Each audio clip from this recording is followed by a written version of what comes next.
Selamat pagi, siang, sore, maupun malam. Perkenalkan, nama saya Gabriel Aura Novena Wibowo dengan NIM G0025-019 dari SGD A3. Pada kesempatan kali ini, saya ingin menyampaikan mengenai laporan praktikum anatomi di blok 2.1, Sistem Uropoetika dan Reproduksi.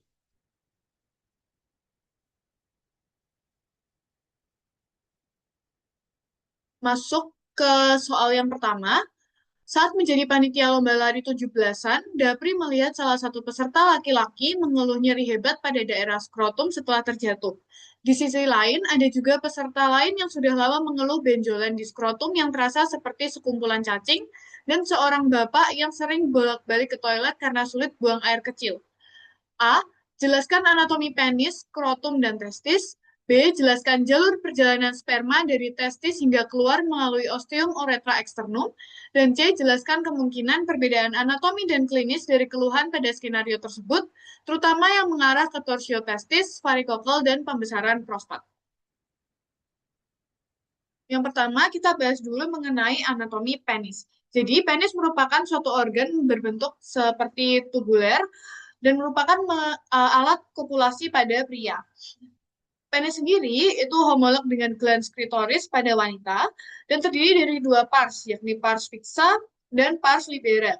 Pars fixa terdiri dari bulbus dan crus penis, sedangkan pars libera terdiri dari corpus spongiosum dan corpora cavernosum. Pada pars fixa akan diperkuat oleh musculus ischiocavernosus, lalu pada dan juga musculus bulbus spongiosum. Lalu pada bulbus yang terletak di tengah, dia diapit oleh crus penis dextra dan sinistra, sedangkan crus penis terletak di lateral bulbus penis yang terdiri dari struktur dextra dan sinistra. Lalu untuk korpus spongiosumnya, dia itu ada di bagian ventral dari korpus penis sendiri.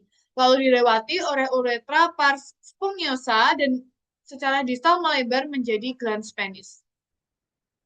Lalu untuk corpora cavernosa penis, itu dia terletak di bagian dorsal dari penis dan merupakan jaringan erektil utama. Jadi ketika ada rangsangan, dia akan uh, terangsa, halangan tersebut. Lalu terdapat dua korpus cavernosus yang masing-masing diliputi oleh tunika albuginea tebal. Di tengah dari corpora cavernosa ini ada arteri profunda penis atau arteri cavernosus. Untuk vaskularisasinya, arteri penis dari cabang pudenda interna, untuk venanya bermuara pada vena pudenda interna. Next. Next, kita membahas mengenai anatomi skrotum. Jadi, skrotum ini merupakan lapisan pembungkus testis yang terdiri dari 9 lapisan, yakni kulit, fascia dartos dan musculus dartos, fascia spermatica externa, musculus cremasterica, fascia spermatica interna, tunica vaginalis lamina parietalis, tunica vaginalis lamina visceralis, tunica albuginea, tunica vasculosa, dan substansia testis. Fungsi dari testis sendiri adalah fungsi dari skrotum sendiri adalah untuk mengatur suhu testis yang optimal untuk terjadinya spermatogenesis. Dan pada bagian mediana skrotumnya terdapat trape scorti. Selanjutnya ada testis. Dan jadi testis ini adalah struktur yang homolog dengan ovarium pada wanita. Lalu dia terletak di dalam dari skrotum tadi dan ada sepasang di kanan dan kiri. Biasanya testis kiri ini memang lebih rendah karena funiculus spermaticusnya lebih panjang. Lalu funiculus spermaticus ini apa? Funiculus ini adalah yang menghubungkan testis dengan struktur yang terletak di dalam cavum abdomen. Di tempat di mana testis berasal selama masa embrio, pada masa embrio. Lalu untuk arterinya, ada arteri testicularis cabang aorta abdominalis, arteri ductus deferentis, dan arteri cremasterica. Lalu untuk venanya, ada vena testicularis yang keluar sebagai jalan vena, yakni plexus venosus pampiniformis. Lalu untuk inervasinya, dia ada plexus testicularis untuk di cabang segmen thoracic 10-12. Lalu juga ada nervus genitofemoralis di cabang segmen lumbal 1-2. Untuk pembungkusnya, dia terdiri dari tunika vaginalis yang terdapat lamina parietalis dan visceralis, tunika albuginea, dan tunika vasculosa.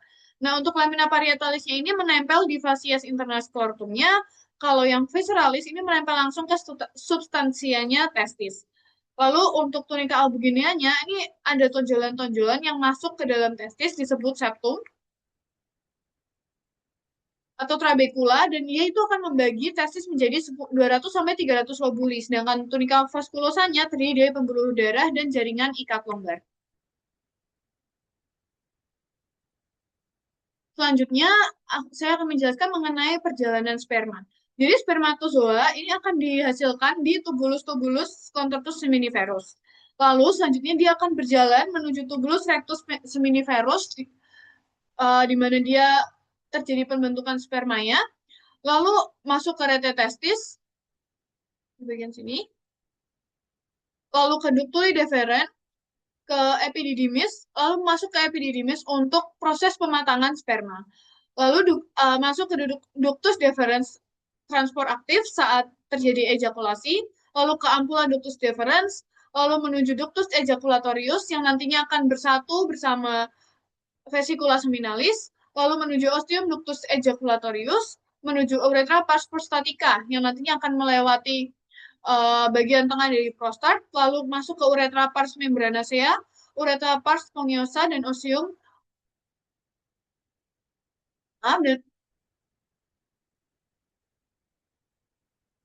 dan masuk ke ostium uretra externum.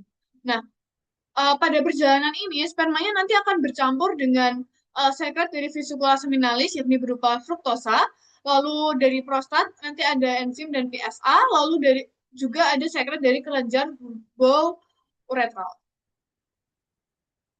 Nah, lalu kemungkinan apa yang bisa terjadi? Jadi jika sakit ini kemungkinan besar, yang pertama kemungkinan besar adalah torsiotestis. Ya, jika pada skenario tadi mengalami nyeri setelah terjatuh. Ya, torsiotestis ini apa? Yakni uh, jadi funiculospermaticusnya ini dia terpelintir seperti ini dan berakibat pada strangulasi arteri testicularis. Nah, hal ini bisa menyebabkan infark atau bahkan nefrosis dari testis. Lalu untuk yang kedua bisa jadi terkena varikokal seperti ini. Nah, varikokal ini adalah dilatasi abnormal dari vena di plexus venosus pampiniformis akibat gangguan aliran darah balik dari venanya tersebut. Lalu untuk yang terakhir yang susah buang air kecil, kemungkinan besar adalah pembesaran prostat. Nah, jadi pembesaran prostat ini bisa menyebabkan obstruksi uretra dan mengakibatkan sebenarnya lebih ke susah buang air kecil. Umumnya pembesaran prostat ini terjadi di zona transisi prostat dengan penanganannya nanti melalui TURP atau reseksi transuretal prostat. Nah, BPH atau pembesaran prostat ini jika dilakukan TURP, dia akan ada jika BPH, benjolan itu akan terasa lebih kenyal. Namun jika CA prostat, benjolannya akan terasa lebih keras ketika bisa disentuh melalui TURP. Masuk ke soal yang kedua, saat acara camping, Miko sudah menahan kencing sejak sore karena toilet umum antre panjang. Malamnya ia mengeluh nyeri pinggang yang menjalar ke bawah, anyang-anyangan, dan merasa BAK tidak lampias. Keesokan paginya, temannya panik karena Miko bolak-balik ke toilet sambil memegangi pinggang seperti sedang audisi sinetron. A. Jelaskan pembagian organ sistem uropoetika dan fungsi umum masing-masing organ. Dan B. Jelaskan alur perjalanan urin mulai dari ren hingga keluar melalui uretra, serta sebutkan bagian-bagian penting yang dilalui. Yang pertama, kita membahas terlebih dahulu mengenai organ sistem uropoetika. Yang pertama, ini ada ren. Fungsinya, yang pertama ada ekskresi, yakni menyaring darah dengan membuang sisa-sisa metabolit, zat kimia asing maupun zat-zat yang tidak diperlukan lagi oleh tubuh. Lalu juga dia melakukan proses filtrasi, yakni menyaring darah dan memulai proses pembuatan urin. Lalu juga untuk regulasi seperti mengatur keseimbangan pH, volume, dan komposisi dari cairan yang ada di dalam tubuh. Juga dia mensekresikan hormon-hormon. Lalu yang kedua ada ureter di sini yang seperti selang panjang. Nah, jadi ureter ini adalah saluran muskular yang berbentuk seperti pipa. Dia membentang dari ren ke fascias posterior prostatica dan di sini nanti dia akan masuk ke dalam vesika urinaria dan mengalami beberapa penyempitan-penyempitan. Selanjutnya ada vesika urinaria. Vesika urinaria dia itu merupakan sebuah kantong lumayan cukup besar yang terdiri dari musculus membranosa. Dia berfungsi untuk menampung urin sementara sebelum dikeluarkan melalui uretra. Lalu dia letaknya ada di kafum pelvis dan saat kosong, tapi kalau misalnya saat mengembang atau terisi penuh, dia akan mengembang ke superior hingga kafum abdomen. Lalu dia bentuknya seperti piramid, punya apex anterior, basis posterior, dan dua fascia superior serta dua fascia introlateral. Lalu selanjutnya ada uretra. Nah, uretra ini uh, kekhususannya pada pria itu dia juga, selain menjadi saluran pengeluaran urin, dia juga sebagai saluran ejakulasi semen. Jadi sperma ini melalui dari uretra tersebut. Nah, pada gambar ini ada uretra pria dan uretra wanita. Apa sih perbedaannya antara uretra pria dan wanita? Jadi untuk uretra pria itu lebih panjang, dia sekitar 18 sampai 20 cm. Lalu dia akan seperti yang sudah saya sebutkan tadi dilalui oleh urin dan semen, cairan semen. Dia membentang dari orificium uretra internum sampai pada VU dan orificium uretra externum di ujung penis. Lalu dia juga terbagi menjadi empat pars, yakni ada uretra pars preprostatica, uretra pars prostatica, uretra pars membranacea, dan uretra pars sponggiosa. Namun jika yang wanita, uretra wanita ini lebih pendek, dia hanya sekitar 4 sampai 5 cm, lalu hanya dilalui oleh urin dan membentang dari vesika urinaria hingga orificium uretra externum di dorsal glans clitoris. Nah, karena panjang dari uretra wanita ini lebih pendek, maka dia lebih rentan terkena infeksi saluran kemih. Nah, lalu saya akan menjelaskan mengenai perjalanan urin. Jadi, di tingkat mikroskopis, proses perjalanan urin ini dimulai di unit penyaring fungsional ginjal atau yang biasa kita kenal dengan nefron. Nefron atau nefron ini akan pada nefron ini akan berawal dari proses penyaringan darah di glomerulus, lalu kemudian dia akan masuk ke kapsula Bowman.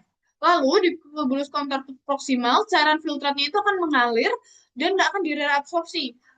Apa saja yang direabsorpsi? Nah, yang utama ini adalah zat-zat yang masih dibutuhkan oleh tubuh. Lalu nanti dia akan berjalan menuju tubulus descendens asa Henle, dia akan turun menuju medula ginjal, filtratnya. Lalu di lengkung Henle, dia akan berperan penting untuk proses pemekatan urin. Lalu ada tubulus ascendens asa Henle, dia hanya akan cairannya nanti akan naik kembali menuju korteks. Lalu tubulus contortus distal, di sini nanti akan terjadi proses augmentasi. Dan jadi zat-zat sisa tambahan itu akan disekresikan ke dalam urin tersebut. Lalu ada ductus collectivus yang akan mengumpulkan urin sesungguhnya dari beberapa nefron sekaligus. Lalu pada tingkat makroskopisnya, setelah melewati nefron, nanti urin itu akan disalurkan ke rongga pengumpul di dalam ginjal itu sendiri. Yang pertama ada papilla renalis, yakni ujung dari piramida ginjal yang bermuara nanti di ductus collectivus. Lalu ada calyx minor, rongga yang seperti cawan-cawan kecil yang akan menampung tetesan urin dari papila. Lalu juga ada calyx mayor yang lebih besar bentuknya dan dia itu merupakan gabungan dari beberapa calyx minor. Lalu juga ada pelvis renalis. Nah, ini adalah rongga utama ginjal yang bertindak sebagai corong penampung akhir sebelum urin akan meninggalkan ginjal. Lalu setelah itu akan kemana setelah meninggalkan ginjal? Pertama, dia akan melalui ureter. Seperti yang tadi saya sebutkan, ureter ini merupakan saluran otot yang membentuk seperti tabung, dan dia itu akan mendorong urin dari pelvis analis untuk turun ke panggul melalui gerakan peristaltik. Selanjutnya, urin nanti akan masuk ke vesika urinaria untuk disimpan secara sementara. Lalu jika sudah terjadi keinginan untuk berkemih, maka urin ini akan disalurkan dan dibuang keluar tubuh melalui uretra, yakni atau proses mixing. Yang terakhir, di ruang bersalin, seorang ibu sedang dalam proses persalinan. Bidan menilai penurunan kepala janin dengan bidang Hodge, memperhatikan bentuk pelvis, lalu mempertimbangkan tindakan epiostomi agar robekan perineum tidak meluas. A. Jelaskan dasar pelvis dan perineum, termasuk diafragma pelvis, membrana perineum, spasium perineum profundum, serta pembagian regio urogenital dan regio analis.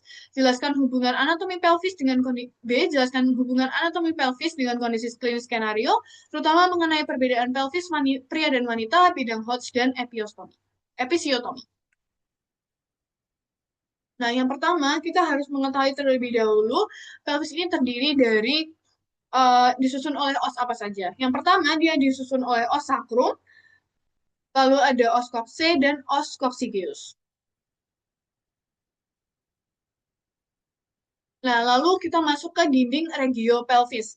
Yang di sebelah kiri ini ada dinding anterior. Dia dibentuk oleh fascias posterior corpus os pubis dan symphysis os pubis.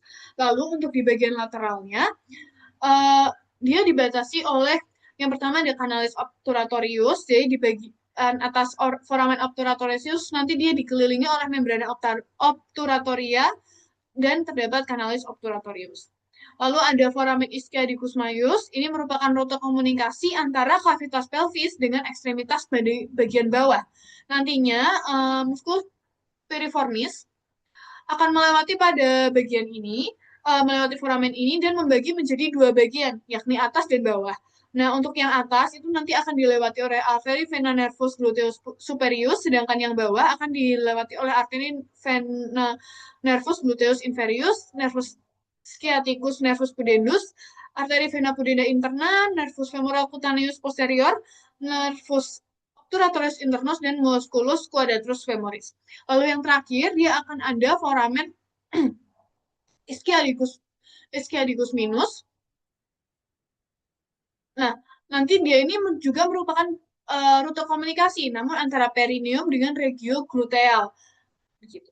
Nah, nanti nervus pudendus dan arteri vena pudenda interna akan melewati foramen ini, lalu keluar pertama melalui aktivitas kavitas pelvis dan melewati foramen ischiadicus majus untuk ligamen sacrospinosus dan melewati foramen ischiadicus minus untuk memasuki bagian perineum.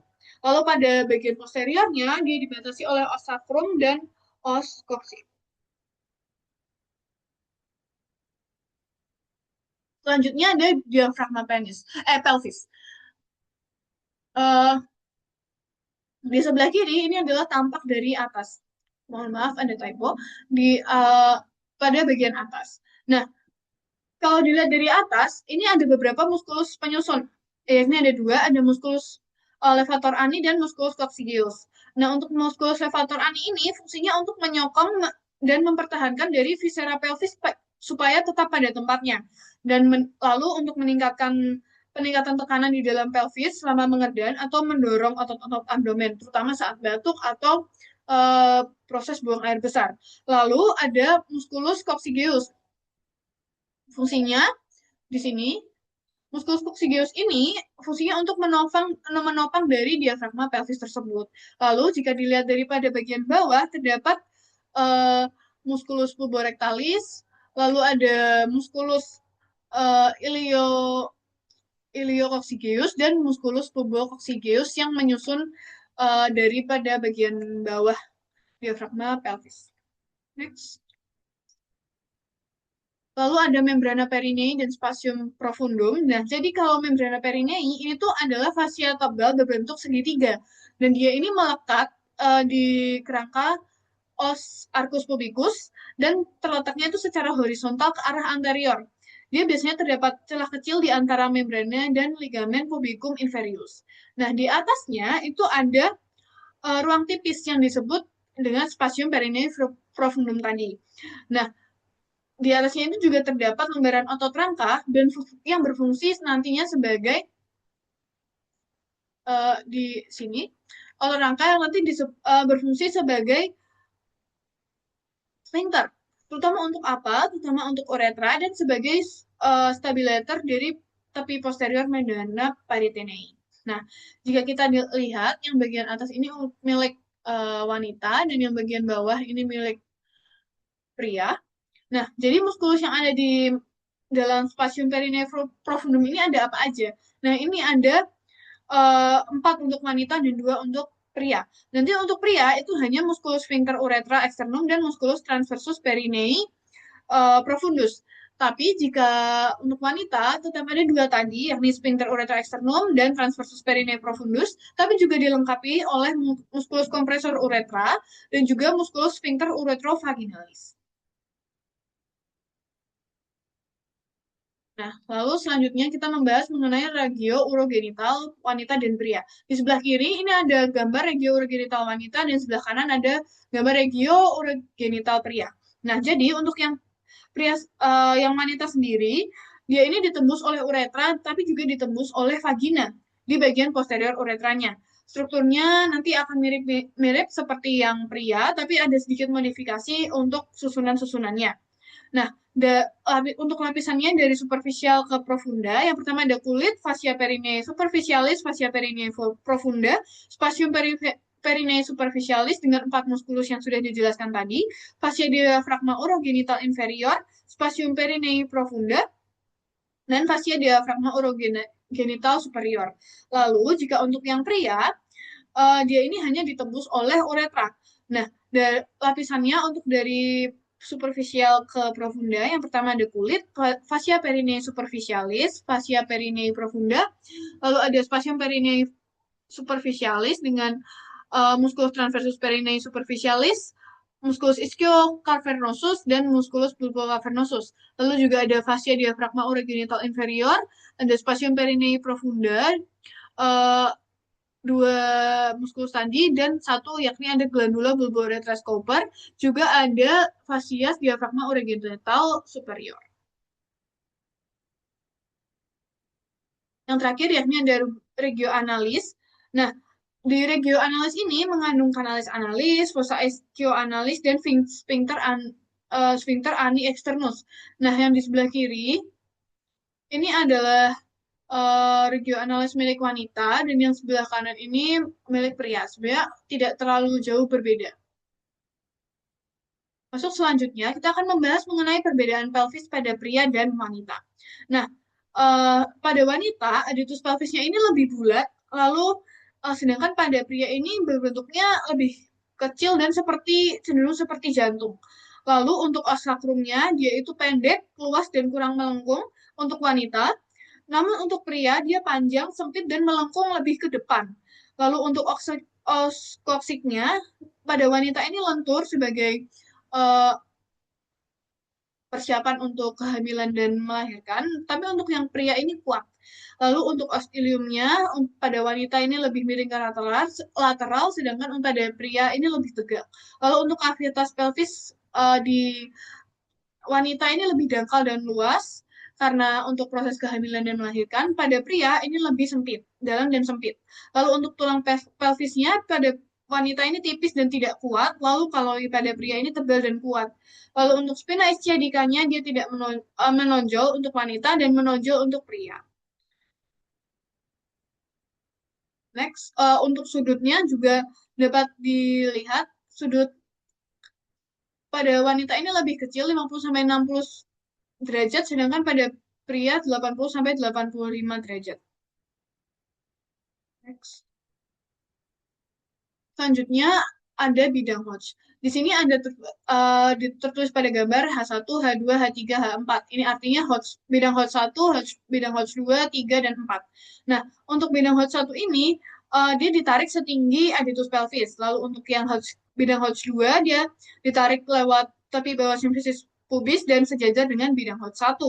Lalu untuk yang bidang Hodge 3, ini dia setinggi spina ischiadica dan sejajar dengan bidang Hodge 1 dan 2. Lalu untuk bidang Hodge 4 ditarik setinggi os coccygeus dan sejajar dengan bidang Hodge 1, 2, dan 3.